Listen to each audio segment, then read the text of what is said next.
तथागत बुद्ध की कहानियों की श्रृंखला में लीजिए सुनते हैं एक और कहानी, बुद्ध और उनका अनुयायी। तो लीजिए प्रारंभ है कहानी। भगवान बुद्ध का एक अनुयायी उनके पास आया और उनसे बोला, प्रभु मुझे आपसे एक निवेदन करना है। बुद्ध बोले, बताओ क्या कहना है। अनुयायी बोला, मेरे वस्त्र पुराने हो चुके हैं, अब ये पहनने लायक नहीं रहे, कृपया मुझे नए वस्त्र देने का कष्ट करे।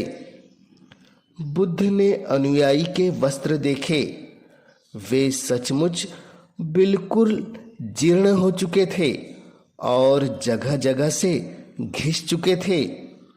इसलिए उन्होंने एक अन्य अनुयायियों को नए वस्त्र देने का आदेश दे दिया। कुछ दिनों बाद बुद्ध उस अनुयायी के घर पहुंचे। बुद्ध ने उस व्यक्ति से कहा, क्या तुम अपने नए वस्त्रों में आराम से हो? तुम्हें और कुछ तो नहीं चाहिए? वह अनुयायी बोला, धन्यवाद प्रभु, मैं इन वस्त्रों में बिल्कुल आराम से हूँ और मुझे और कुछ भी नहीं चाहिए।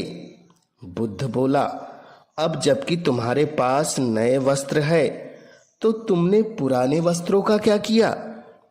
अनुयायी बोला, मैं अब उसे ओढ़ने के लिए प्रयोग कर रहा हूँ।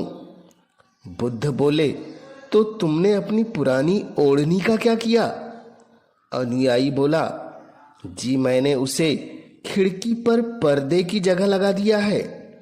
बुद्ध फिर बोले, तो क्या तुमने पुराने पर्दे फेंक दिए? अनुयायी बोला, जी नहीं, मैंने उसके 4 टुकड़े किए और उनका प्रयोग रसोई में गरम पतीलों को आग से उतारने के लिए किया करता हूँ। बुद्ध फिर बोले, तो फिर रसोई के पुराने कपड़ों का क्या किया? अनुयायी बोला, अब मैं उन्हें पोछा लगाने के लिए प्रयोग करूंगा। बुद्ध बोले, तो तुम्हारा पुराना पोछा उसका क्या हुआ?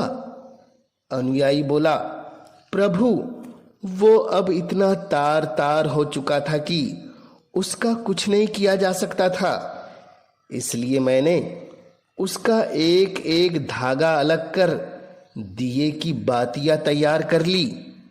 उन्हीं में से एक कल रात आपके कक्ष में प्रकाशित हो रही थी। बुद्ध अनुयायी से संतुष्ट हो गए।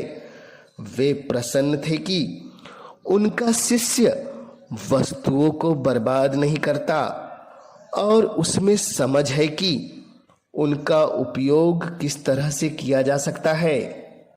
दोस्तों, आज जब प्राकृतिक संसाधन दिन प्रतिदिन कम होते जा रहे हैं, ऐसे में हमें भी कोशिश करनी चाहिए कि उन चीज़ों को बर्बाद न करें और अपने छोटे छोटे प्रयत्नों से इन्हें सुरक्षित बनाकर रख सके। यह कहानी आपको कैसी लगी आप हमें कमेंट्स के माध्यम से ज़रूर बतलाएं और इस चैनल पर पहली बार आए हैं तो इसे ज़रूर सब्सक्राइब कर ले, ताकि आप तक ऐसी छोटी छोटी कहानियाँ और मनोरंजक कहानियाँ, रोचक कहानियाँ सबसे पहले पहुँच सके। इस कहानी के माध्यम से हमारे साथ जुड़े रहने के लिए आपका पूरी दिल की गहराइयों से धन्यवाद।